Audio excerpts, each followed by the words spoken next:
Hello, everyone. Welcome to the first official episode of the Paper Pals podcast with your hosts, me, aka Theodore the Phantom, aka Landon, and Lane from the Smooth Criminal channel, which this is uploaded on. Yes, hello. Hi. He is Vaporeon, and Hi, Vaporeon. For the first official episode of the Paper Pals podcast. Also, we should probably go over this first. We did one review as a test run on Why Would I Watch by Hal Mulligan previously. You should go check that out. But this is the first official episode of the Paper Pals podcast. And what are we going to be talking about, Lane McCollum? Today we're going to be kicking it off with one of the more popular bands, probably the most popular band out of like the more recent waves of emo, Modern Baseball, and we're going to be talking about their debut album, Sports, from 2012. Indeed, we are. We are going to be talking about Sports, one of me and Lane's favorite albums just ever. It's a masterpiece of an album, and probably one of the most well-known and iconic emo albums ever created. Oh yeah, absolutely. It's actually my favorite album of all time ever, of like any genre of music. It really means a lot to me, so I'm excited to talk about it and kind of dig into it. So yeah, background info released in 2012 by Modern Baseball. This was was there like a big scene at the time? I'm sure there was. I'm not sure if they were necessarily a part of that scene. Because from what I've been able to gather from the early history of the band, it started out as just a duo with Bren Lukens and Jake Ewald as kind of like an acoustic guitar duo. They'd been making music together for a little bit.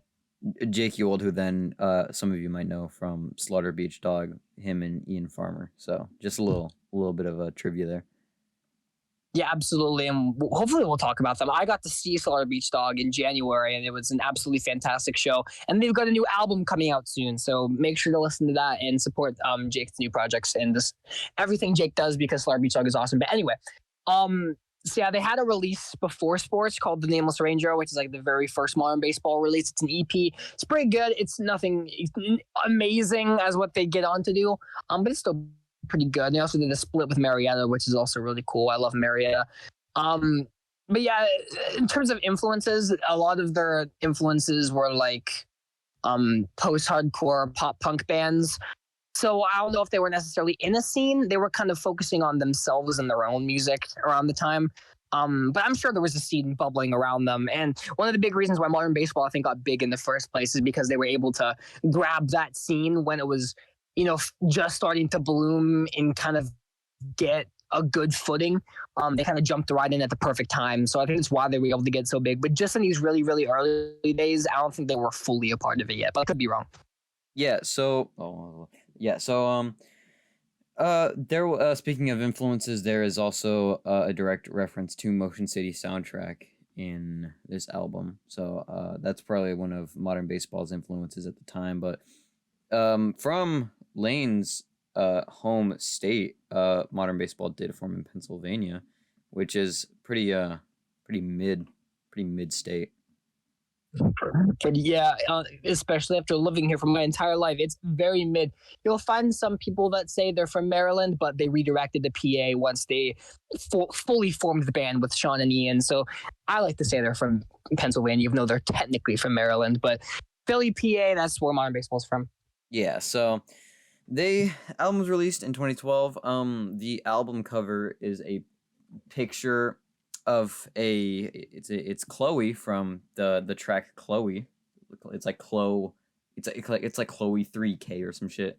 The track Chloe, that is album cover is a tiny little version of Chloe from it's Chloe from Twitter. So originally the album cover was part of a contest where Modern Baseball, mainly Jake and Bren, were both just like, hey, send us pictures of you as a child doing sports-related things and we'll use it for an album cover. And they just landed on Chloe from Twitter.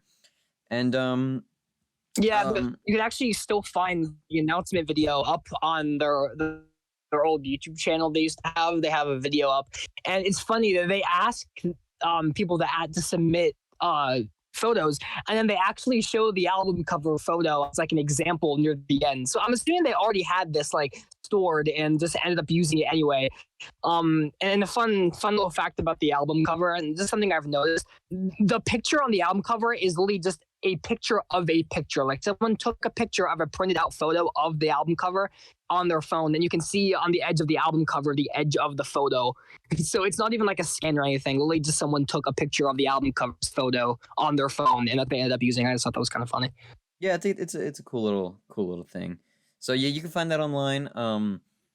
It's on their old YouTube channel, like Lane said, and then Bren did a AMA about 8 years ago saying that confirming that the album cover is Chloe from Twitter, and on the tracks, both Redo and Hours Outside in the Snow, Bren had said that it was he wrote that about, I don't know if they were dating. I don't know if they were just friends, but someone named Aaron, who he had talked, he made a post on Tumblr about, saying that he wrote both Redo and Hours Outside in the Snow about on this album. So that's a little context, considering he directly references Aaron in Hours Outside in the Snow and uses her voicemail. And then there's also in a fuck, what am I thinking of that what song had the chick on it? That's there's two songs actually. I think You Were My Profile Picture once and Play Ball both have the additional vocals. Yeah, so speaking of I think I saw you in my profile picture once. I do have some stuff to say about that later, but that is or not backup vocals, but also vocals by Adrienne Gold, who also did vocals for the Front Bottoms. So you might recognize her. She did vocals on here, and she's also part of a band called it was a band called Catnaps, and is in another band. I forget what it's called, but it was called Crying in Public. She was in I don't know if that's still going, but as of, I don't know, I think the most recent, you could find her in that band. But yeah, you might recognize her from working with the Front Bottoms, and she did some stuff with Modern Baseball on this album. So there's some background about the album and who was involved in this. Why don't you go off the list of members, Modern Baseball alumni, Lane? Baseball alumni. One thing before I get into that, I want to say that another little kind of tidbit about the album is they were recording this while they were in college, and they used the recording studio Bren and Jake did at their university to record the album, which is really cool. Jake plays all the drums on here, which is really cool. Sean he's credited in the album, but he's not on the album. He's kind of not really a part of the band yet. And Ian does a lot of the production side of the album. He's not really on the album though, although he might be. But I find that really interesting how this album is really the last release we get from Mobo that is just solely Bren and Jake, because that's what they started out as being, is an acoustic duo. You can find a lot of old videos of them just playing together, or just old acoustic guitars in her college dorms. That's what this album pretty much is you get just Bren and Jake doing everything by themselves with help from Ian on the production side. And yeah, that brings me into the members. So you got Bren, you got Jake, and you got Ian Farmer on the bass, and then Sean Huber on the drums. And that's the lineup of Modern Baseball that would start, and how they would also end with that lineup too. Very iconic lineup, I think, in the history of emo. In terms of all the members, Bren doesn't really do anything musically anymore. Sean's in a band called Steady Hands, and they are really cool, and I do recommend checking them out. And then Ian and Jake, as we mentioned earlier, and Solar Beach Dog, who a lot of you might just know outside of Mobo, is just a standalone band because they really made a name for themselves, I think, on their own. And I highly, highly recommend you guys listen to them and check them out. They're absolutely fantastic. And they've got a new record coming out, so please listen to them. But yeah, those are the core members on the album. And of course, Adrienne Gold does additional vocals on the record. But that's really, for the most part, what you'll get on this album is Bren and Jake handling most of it. All right, so there's some background information on the album, little fun facts. If you haven't listened to the album already, definitely go check that out. But general thoughts on the album. How do you feel about this album, Lane? This album fucking sucks. It's terrible. I hate everything about it. I wish it was never made. Okay. Yeah, okay. So we'll see you guys later. Next episode, we're gonna be talking about Origami Angel. It's gonna be pretty cool. No, for real though. This is my favorite album of all time. I'm not even like shitting or kidding with you or anything. This is my favorite album of all time. Been that way for a year at this point. during last summer, it helped me through a lot of things, a lot of very formative events in my life, and I really owe it a lot for that. It got me to where I am now in my music listening, and I do owe it a lot for that. And just general thoughts, I just think it's the best emo project thing ever. There might be a little bit of bias in there considering Mobo is my favorite band of all time, and I just their music means a lot to me. But just even listening to the songs, and especially after learning the entire album on guitar, it makes me appreciate each song individually, how it's crafted, how the lyrics are arranged, just how everything about this album goes. I just think it's one of the best emo projects ever, if not the best. There are a few albums I think that come close to it, which we'll hopefully talk about on the podcast. But it's fantastic. I love it, and we'll be getting more into that as we go along here. Yeah, definitely. Again, as Lane said, is definitely one of my favorite albums. This album is just everything about it, to where how everything's played together and how everything's conducted and how everything was written, I think is amazing. And there's a lot of changes of pace, and there are certain songs that you just listen to and you can be like incredibly depressed, and then there's also songs that you could just like jam out to. And there's a good amount of changes of pace throughout the album that I really enjoy. And overall, it really just is an amazing album and an amazing debut for modern baseball. And hopefully one day all modern baseball fans can get back together to hear these songs one more time. If modern baseball, if Bren decides that he wants to stop being a little bitch and fucking do a modern baseball reunion. But yeah, overall, this album to me is probably the most ideal and dictionary definition of what you would want an emo album to sound like. And that's why I think everyone should definitely check out this album. It's also why it's worth talking about on the podcast. And I'm sure you've probably heard some of the songs in this album. As I believe The Weeknd went trending on TikTok at some point. It was Tears Over Beers, I think, that trended on TikTok. Oh, if yes. you go on their Spotify, it's still their most streamed, like most popular song on Spotify right now. It's still got that TikTok attraction, which is really weird to me. There's, even if you haven't been on TikTok and you're just casually perusing the emo scene or just finding memes or whatever, these songs are gonna pop up a lot. Maybe not as much from this album, as it's not their most popular record, but it's one of their most acclaimed, and I think holds the most sentimental value for people because it came out in 2012 whenever this wave of emo was first starting to like make buzz. So I think a lot of people have fond memories of finding the album on Bandcamp or being recommended it by someone or seeing the band live and catching them when they were like, going through the stages and promoting this album. So I think it's got a lot of good memories in the hearts of a lot of people who love the band. And it's definitely, I think, the favorite of the discography, although there's a lot of different contested opinions on what the best Mobo album is. And I even have trouble deciding that sometimes, but man, I love this album. I could go on about this album for forever. So yeah, also potentially, if anyone watching this video, you could have been potentially someone watching this video could have been part of the modern baseball sports album cover event thing where maybe you submitted your baby photos of you playing fucking golf or something. I don't know, but who knows? Maybe they were part of the modern baseball. So cool. Yeah, the album cover raffle thing. So this album, like Lane said earlier, it had not only an impact on us, but also an impact on a lot of different people who may have saw them coming up in the PA scene, and just seeing modern baseball, like Lane said, on Bandcamp, or seeing them live when they were, trying to come up.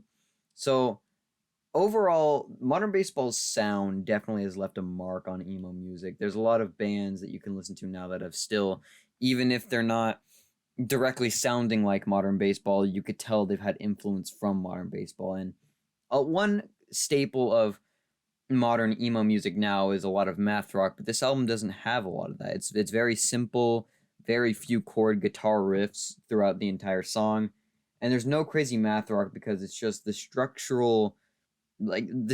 of this album is just perfect, where it doesn't need anything complicated. It's just a simple album that's written incredibly well and left definitely a huge mark on the entire emo scene. And you can listen to bands like Origami Angel, which don't sound like modern baseball and is a completely different type of emo, but you still know and you could still hear that modern baseball influence in their music.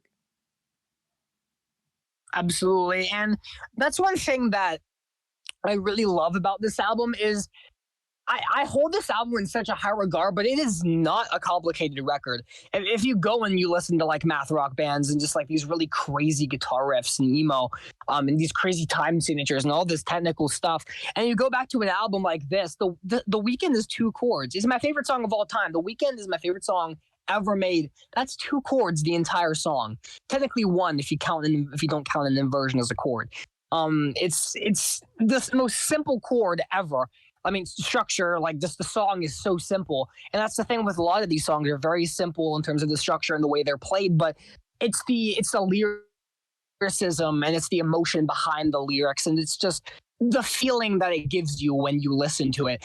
And that's what I want out of music. I respect, I hate to throw people like Steve Vai out of the bus. I love Steve Vai. I know you love Steve Vai too. He's fucking awesome. Everyone loves Steve Vai. He's crazy. Yeah, I love Steve Vai. You could not pay me to sit down and listen to a whole Steve Vai album. I love him. I love a lot of his songs. I admire him a lot as a musician, but you could not pay me to listen to a full Steve Vai album because while his playing is really great and really intricate and amazing, it's kind of boring to me. And while there is a lot of feel in the playing, it kind of feels a little soulless to me. And it's not trying to be like a stab at him. It's just I look for something different in my music, and when I want to feel something from music, I'm going to go to something like The Weekend, like a 2-chord song about a feel-good party. Like that's what I want out of my music. And I think that this is one of the best examples of that. Just really simple songs played passionately with really relatable lyrics that someone else can get behind. And that's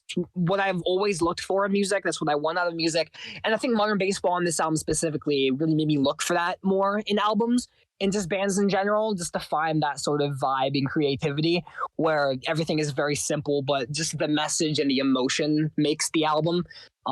That's a big thing behind the album. And I think why it resonates with so many people is it's very relatable and it's very emotive and it's performed very passionately. And you can tell they really cared a lot about making this as good as it could be.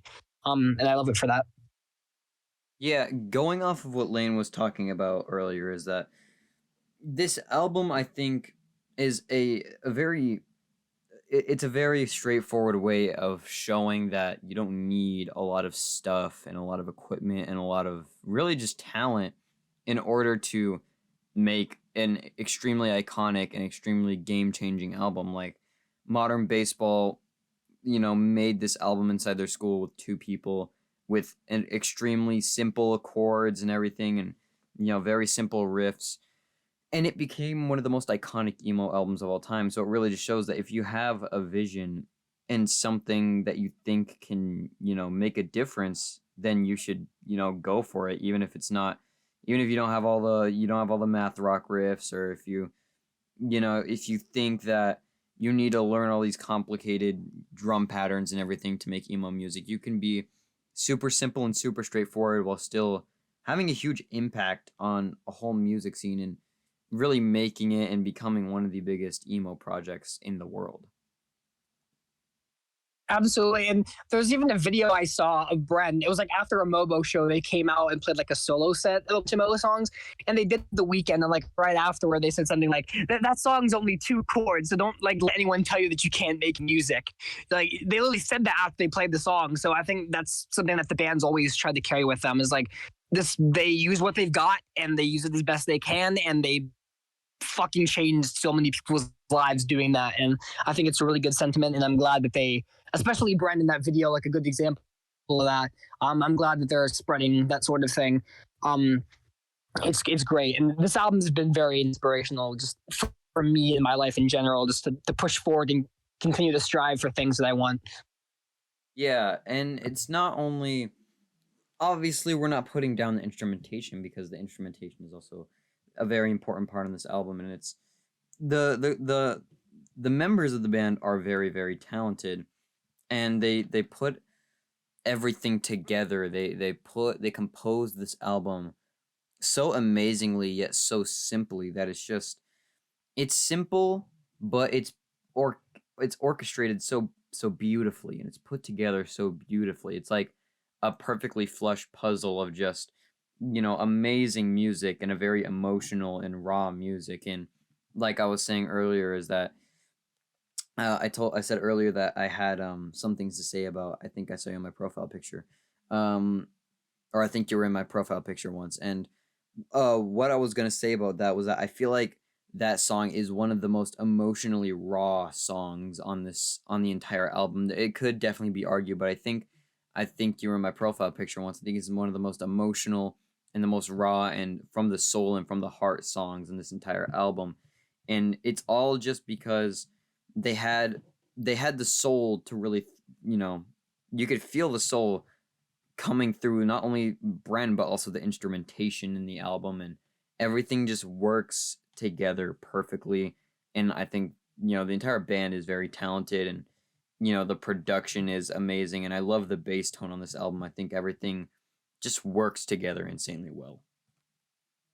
Absolutely. And I think that's a good segue into the lyricism because I think You're in My Profile Picture Once is one of the most emotionally vulnerable songs that they've ever made, I think, but especially on this album. And you'll find this a lot of the lyrics on this album, pretty much every song, if not every song, most of them are about failed relationships, girls wanting to be more for someone. Just a lot of those really juvenile themes that you'll come across a lot in emo music.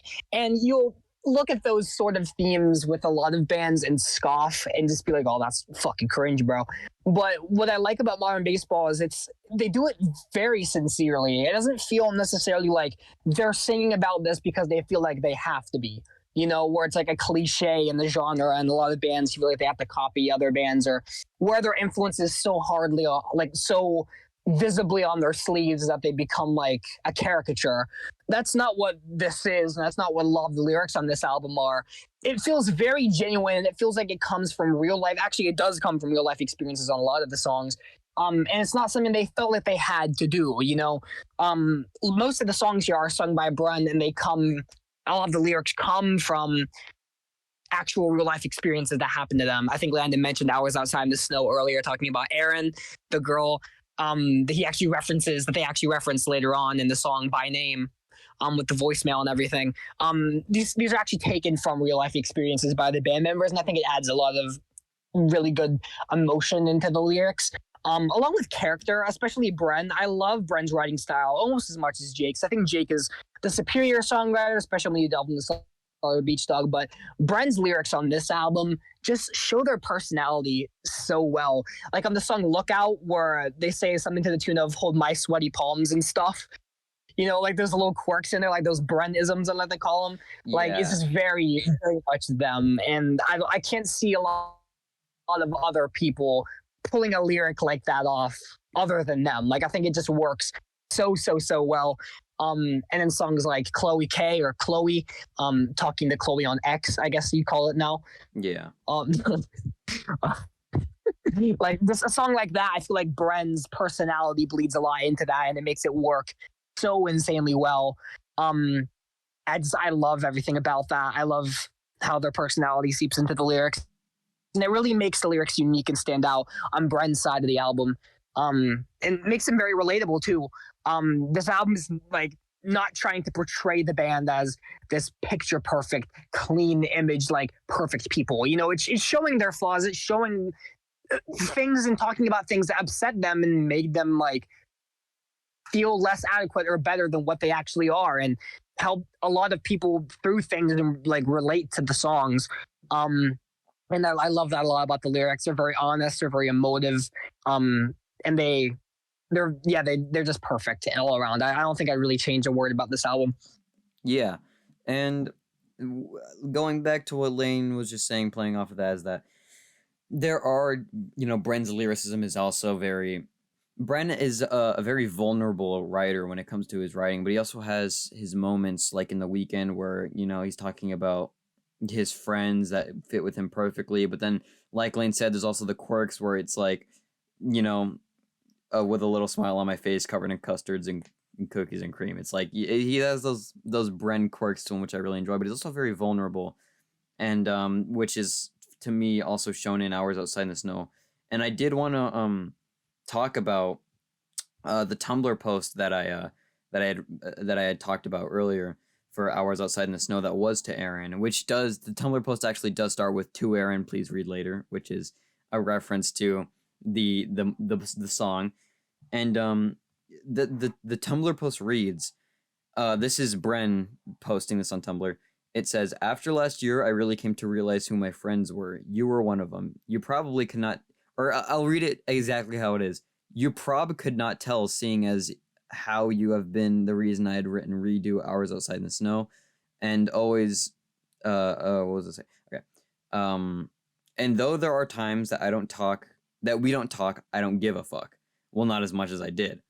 And so it's a very vulnerable message, and reading into it, you can find it somewhere. I think I found mine on Reddit, but really reading it, it talks about how Bren was drunk and punching holes in his walls and writing things about Aaron on a whiteboard, and how he said that he would never do it again, and it ends with, "So here is saying that'll never happen again."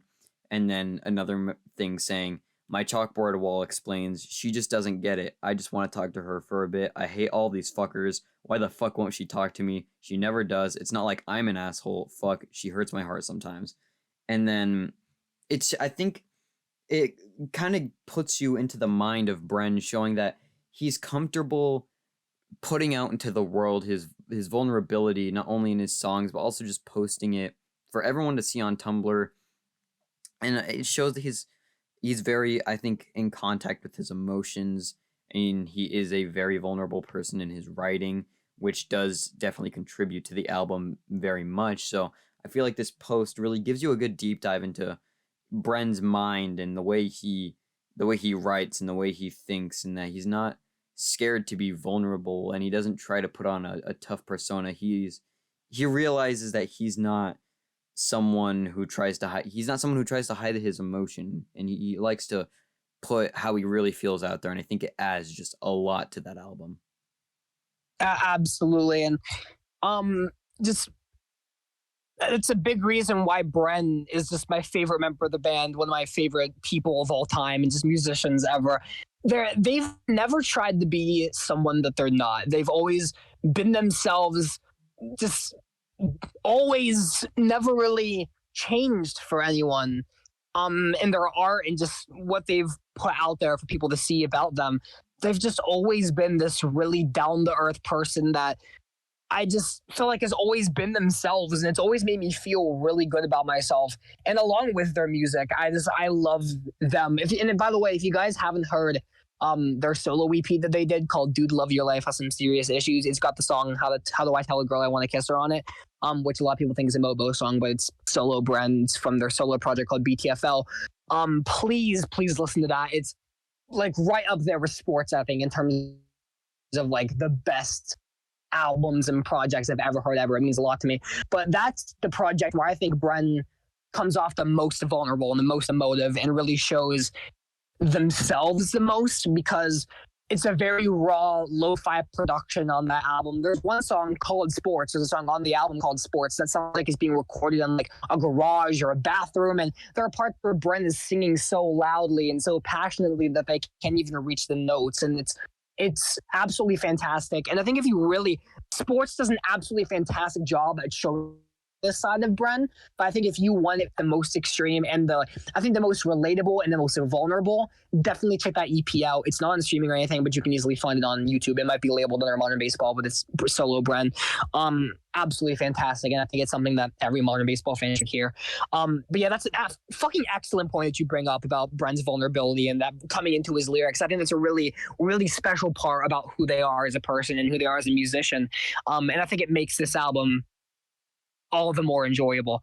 But going off of that, onto Jake's side of the album, he's not nearly as present on the album as Bren is. He only has 3 songs, I think, compared to Bren's like 9. But you can definitely sense his songwriting still in its infancy. It's still coming into form, but I think especially on songs like Cook, has some of the best lyrics he's ever written. The song title was like a reference, I think, to like a really famous card player or gambler, and there's a lot of like lyrics in the song that like kind of reference that title. And I think it's a really cleverly written song with the instrumentation. How I just love how the guitar sounds on it. But I think it's definitely Jake's best lyrical showing on the record. I think it's one of the best songs he's ever written, honestly. And yeah, one of the best on the album. I love just Jake's lyricism in general. It's so good. He's very good at painting a picture and telling a story with his lyrics. And I think Cook is like the best example of that on the record. Yeah, and you can, again, this is a modern baseball episode, but again, if you want to get more of Jake's songwriting, listen to Slaughter Beach Dog and listen to their new record coming out very soon. But Jake, he has a few songs like Lane said, like 3 on this album, and he has a very unique voice on this album, and it gives it a good amount of diversity. And I do love, Jake on this album. He has a different style to Bren, where Jake does sing from his heart, but Bren really, like I said earlier, he sings his insecurities and he sings his vulnerabilities, and I think it really just brings that much out where, Jake does have that soul, but Bren just really brings that out, and it's like a bunch of pent-up anger, where Jake, to me, has more of a soft, flowy type of singing style, where it's just him and his guitar, and he's just grooving, and it's nice and slow moving. And you hear that a lot in Slaughter Beach Dog, where it sounds like him just having a night with his guitar and just playing it and singing his emotions. And they have 2 very different styles, which adds a good contrast to the album. Absolutely. And as soon as you said that with just him and the guitar, I thought of Live at the Cabin, which, if you haven't heard, is the Slaughter Beach Dog live album, which is just pretty much a bunch of songs, the covers, mixed is Jake playing the catalog with an acoustic guitar. And I think that style suits him really well. But yeah, I totally agree with that. A lot of Jake's songs I do think have the same amount of passion as Bren, but in a different way. It's not so much venting his emotions. It's more about expressing his emotions. Okay, yeah. I would say he does express his emotions, but he does it less blatantly than Bren does, where Bren is like full on telling the story as it went in his real life, with like just really in-depth explanations about what they're feeling, whereas Jake kind of takes it and puts it into a story and kind of creates characters and kind of builds a fake scenario, but kind of puts his emotions inside of that and kind of hides inside of that. And he really starts to do that on Slaughter Beach Dog, especially on their first album, Welcome. It's a concept album centered around the fictional town of Slaughter Beach, and he creates these fictional characters like Annie and Lucy and all these fake characters that he's made up. He creates stories with, and that's how he wrote songs, or how he got out of writer's block. He said in a lot of interviews that Slaughter Beach Dog started as a project where he would just, when he couldn't write songs for modern baseball, he would use Slaughter Beach Dog to get out of that writer's block and use those fictional characters. And obviously this is before that, but you can still see that coming in a little bit. And especially on a song like Tears Over Beers, which tells a story like that. A very interesting take at a relationship on Tears Over Beers. I think it's definitely worthy of being one of their more popular songs, because there's a video by Nate DeMay. I'm sure you guys have seen it. It's the video where he reviews sports, and a really good thing that he said about the song is, while it's not like a typical song where like, oh, he likes the girl but the girl doesn't like him back, it's more about like what they didn't say to each other. Like the boy wasn't able to tell the girl that he liked her, but the girl wasn't able to tell him that she didn't like him. And it really goes into detail on that specific aspect of it. It's not just like, oh, this girl doesn't like me. It goes into both sides and goes into the girl's self-worth and how she's not treating herself the best with the wrong people, and just goes into that aspect of the relationship and just like the pull between both of them in a really interesting way. And I love that about that song. And then on Coles, which is, go ahead. Yeah, I'm going to go into something on Tears Over Beers. It's also not just like the cheesy relation. Not only is it not the cheesy relationship where it actually does show both sides, but it's also just not an entire way through a cheesy relationship songs, it does have its comedic aspects to it, which it adds realism to the song because it's not just trying to be all sad and depressed and all mushy the entire way through. It has its comedic aspects and it shows both sides and it tells a story. And one of my, I'm sure everyone's favorite part in this album is the when Bren's in the background, you're like, oh come on, it's there's definitely comedic parts and there's parts like that, but then there's ones where the instrumental drops and it's very emotional and there's a lot of soul coming out of it. And that's one thing that I think Jake really succeeds at is you can hear that emotion in his voice in Tears Over Beers. It almost sounds to where he's gonna cry, he does sound very emotional absolutely, at that part. But then it contrasts later with the comedic aspect and the instrumental picking back up. Yeah, and adding those comedic elements into a song like Tears Over Beers, I think also works really well because I'm pretty sure Modern Baseball, just one of their main goals was to set out and help people. And I think with the comedic elements added, it helps people to kind of get over the situation that they're relating to in the song. Like, this is a very relatable album for a lot of people. And I can attest, like, listening to this album during a really pivotal time in my life, I think that this was an album I could relate to, and it was a shoulder to cry on, and it helped me a lot. But having those little silly elements in it, like, oh, come on, it kind of makes light of a situation that you were once like holding up high as like this really terrible thing in your life. It helps you, relate to it, but also be like, yeah, like this was awful for you, but it might be a little silly looking at it. It might be a little silly.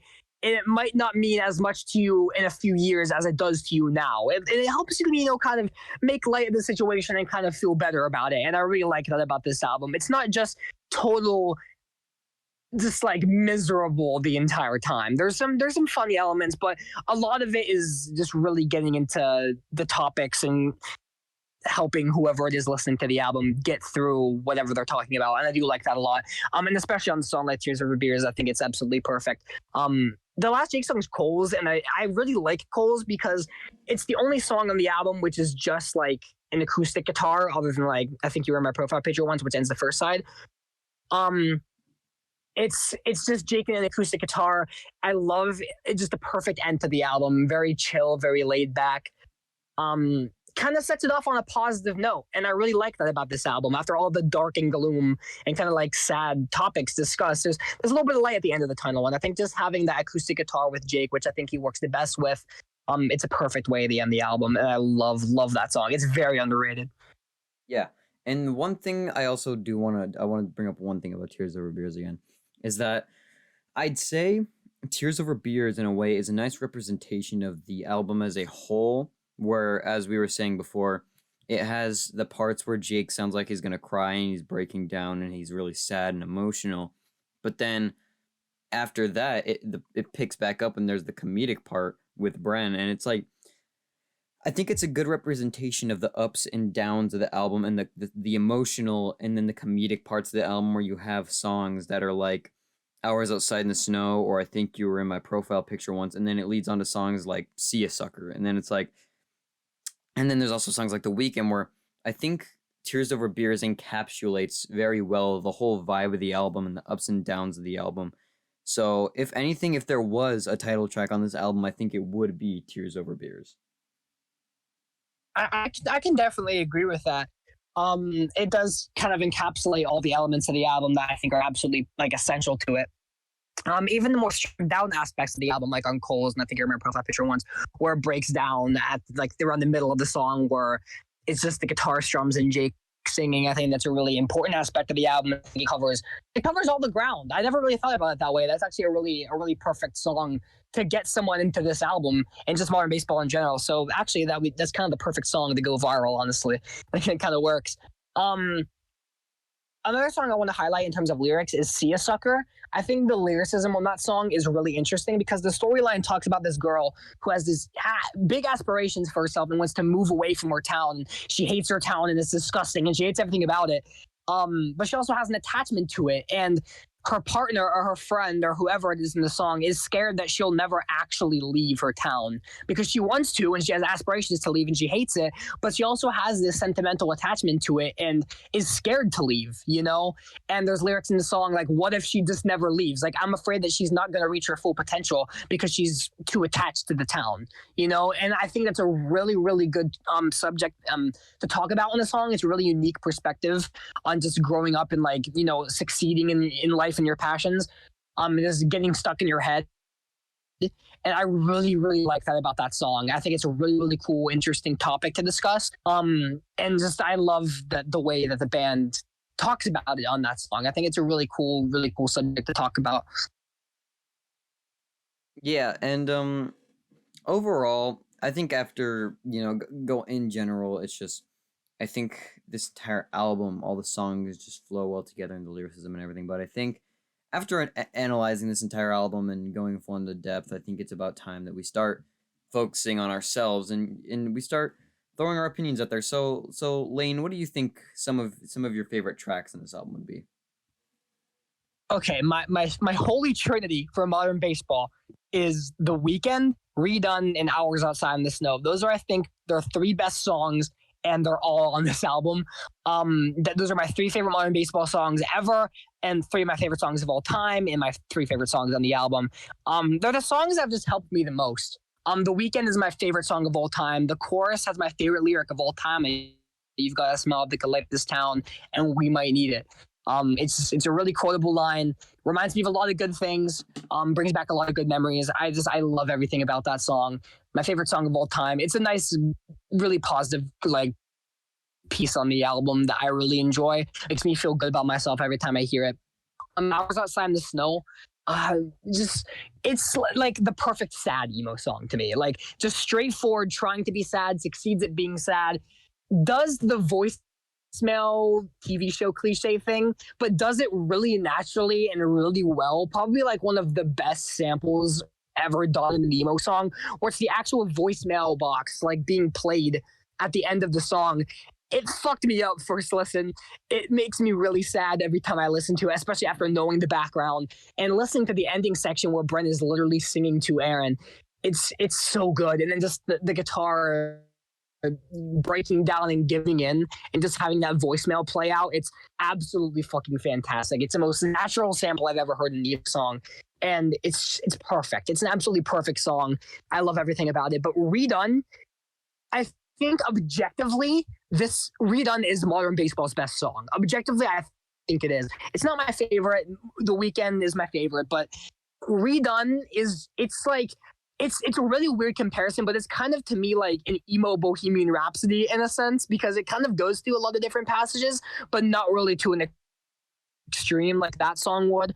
But it does kind of do that. It kind of starts out with this slow build and then goes into this fast bit. We'll leave the steady hands to Sean is one of my favorite little lyrics on the album. I love that part. If you watch the show that they do, the home show or whatever, in the garage or whatever, and they sing that line and Sean pops the beer open. I love that. It goes into that really cool fast part with some of my favorite chords that they've ever used. I love that part of the song. Then it goes into this little breakdown section, and then the ending part is some of my favorite. This probably one of my favorite parts in music ever. It's really slow, and the drums kick in right afterward, and it just keeps building and building and building.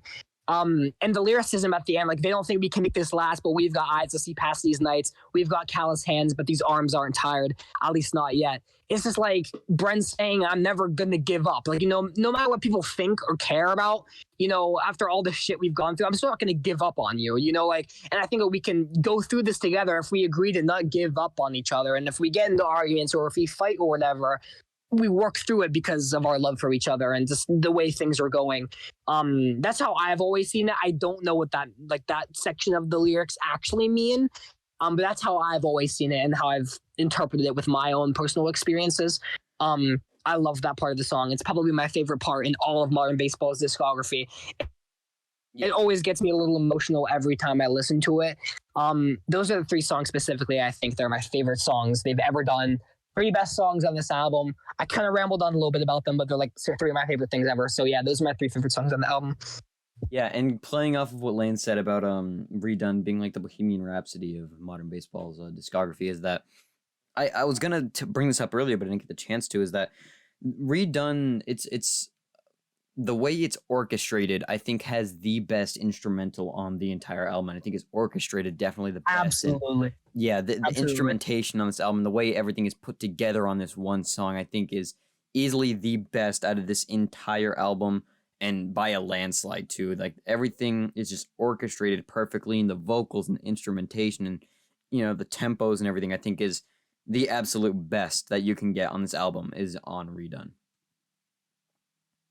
Absolutely, and especially the ending part when the first time that Brent says these arms aren't tired, at least not yet. They kind of like whisper it a little bit, and then the drums come in and they're like perfectly synced with the guitar. Like everything about that instrumental section near the end is done perfectly. Everything sounds amazing. It's grand. It's triumphant. It's extremely sad and emotional, but also a little uplifting in a sense. If you, however you choose to take the vocals, it's a little bit uplifting for me, but also very emotional.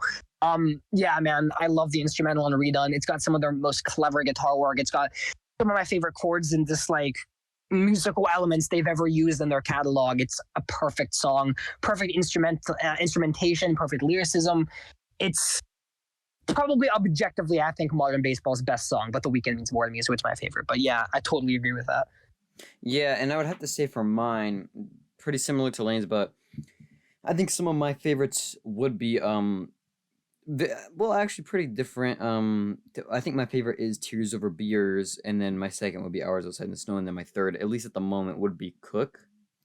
If not, I think of all time, it would probably the second would probably be The Weeknd, and then the third would be Hours Outside in the Snow. But I'm talking about at least right now for this moment, it would be Tears Over Beers, Hours Outside in the Snow, and then Cook. I think the instrumentation on Cook is so good, and it just hits so hard, and it's such a it's such an amazing song, and it's a very catchy song too. And then obviously, who the fuck doesn't love Tears Over Beers? Everyone loves Tears Over Beers. It's like one of the best songs in the album.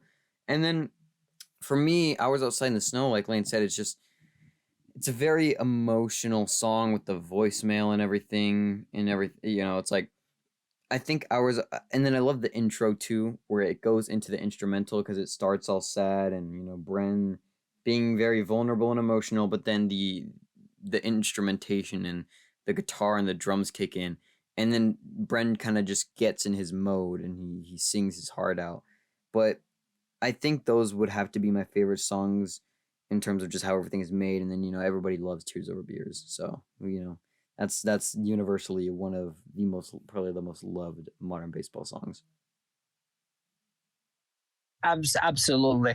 I don't know about you, but this is like the biggest 10 out of 10 I'll ever give, like a 10 out of 10, 11 out of 10. You'll see me give 10s on this podcast, but like this is like an 11 out of 10, and this is like the only 11 out of 10 ever like I'll give. Like I just love this album. It's so good. It's so perfect. If you haven't heard it and you're just getting into emo music and you're just like listening along with us to these records that we talk about, I don't really see why this wouldn't be a perfect start. I mean, it's got everything you want on like a new age emo album. Very relatable lyrics, very catchy choruses, very great performances from everyone involved. 10 out of 10, 11 out of 10. It's a perfect album. Please listen to it. Do yourself a favor. Do yourself that favor, please, for the love of God. I'm begging you. And yeah, modern baseball, please come back. If not right now, which yeah, don't come back right now, but when you're ready. Yeah, definitely come back at some point.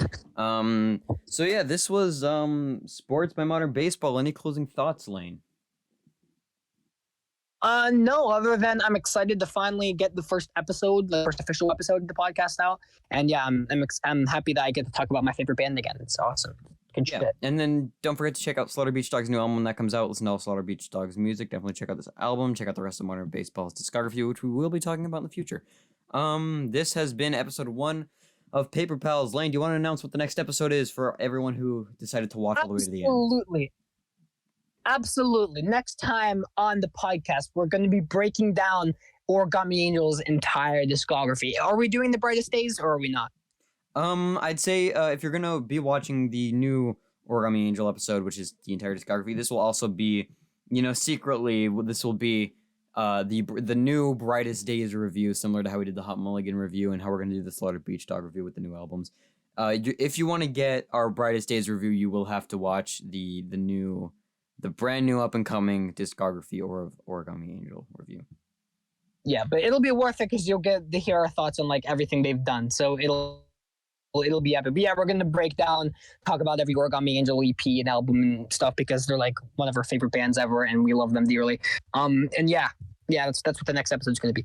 Also, everyone on YouTube, don't forget to check out our podcast also on Spotify. If anyone's watching this on Spotify, don't forget to check out Lane's channel, The Smooth Criminal. Oh yeah, check out my channel. Check out Theater of the Phantom on YouTube. Check out The Smooth Criminal on YouTube. This is where Paper Puzzles is being uploaded on YouTube. Everyone on YouTube, go check out our Spotify because we want more monthly listeners. Get more interaction. Listen to us on Spotify whenever you're at work or something. And so, thank you so much for watching to the end. Me and Lane both very much appreciate it. Modern Baseball, please come back. And don't forget, fuck Lou Diamond. Fuck Lou Diamond. Yeah, there you go.